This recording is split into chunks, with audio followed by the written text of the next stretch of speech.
Joyce, you need to capture that on paper. And I would, is our CFO still here? Is still here? The other side.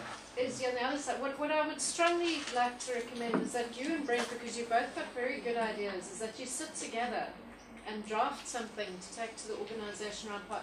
10 years ago we were saying, oh, this sort of thing should be happening. Now we're getting to the meat of it, and your ideas are fantastic.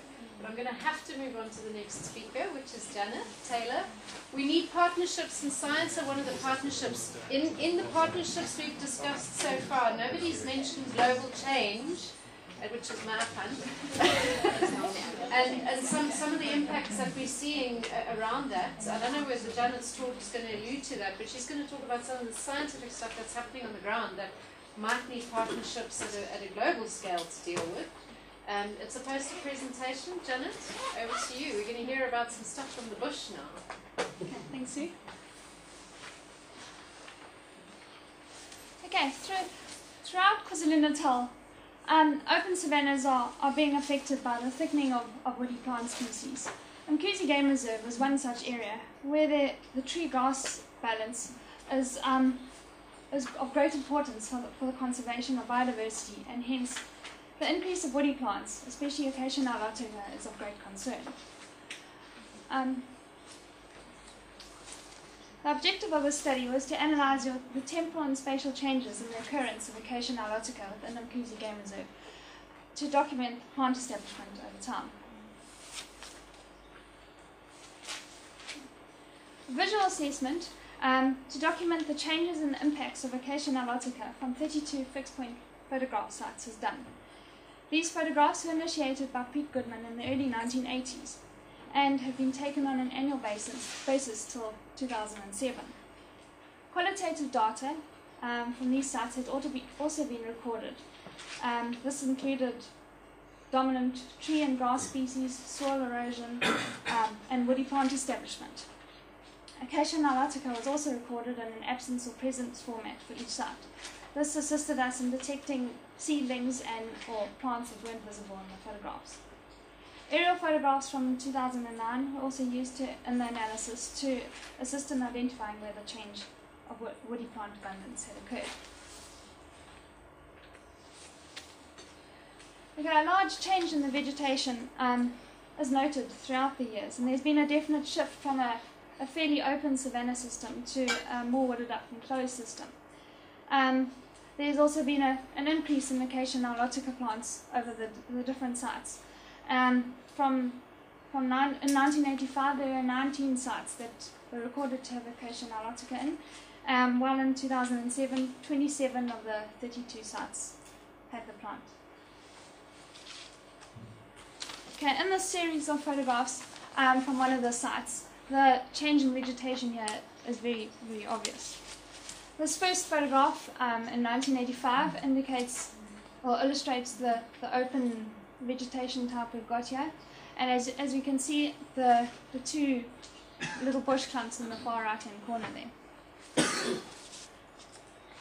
Okay, in 1991 the vegetation pattern there still is fairly similar. You can still see the bush clumps in the corner there. Okay, and then in 1996, so that's 5 years later, you can see there's been a definite increase in your Acacia nilotica seedlings coming in there. And in 1999, you can see there's a very high density of Acacia niloticas now, and these trees are approximately 1.5 meters in height or slightly taller, so this would mean that they would most of them would be able to escape the fire trap and go on to being much larger plants.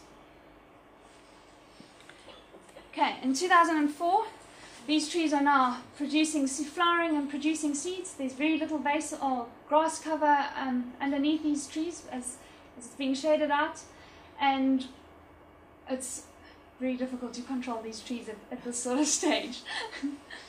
And then finally, this year I went back to the same site, and as we can see here, the tree density is very, very high. There's no grass cover and no forbs, very little forb diversity as well. So yeah, it's just a comparison to what that site looked like in 1985 to what it looks like now.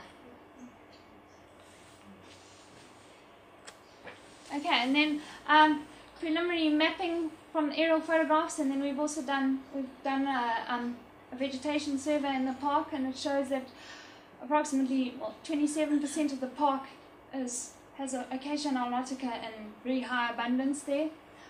Those the yellow polygons illustrate this, and there's those red dots are where the fixed point photograph sites were taken.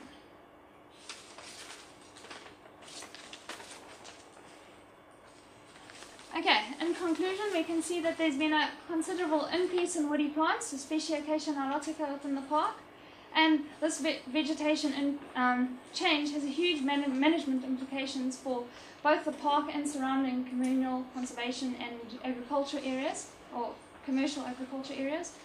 And the next step of this project aims to correlate other variables, both from management, such as fire, stocking rate, as well as rainfall, to determine or to gain insights and determine the drivers of these thickening of the stems.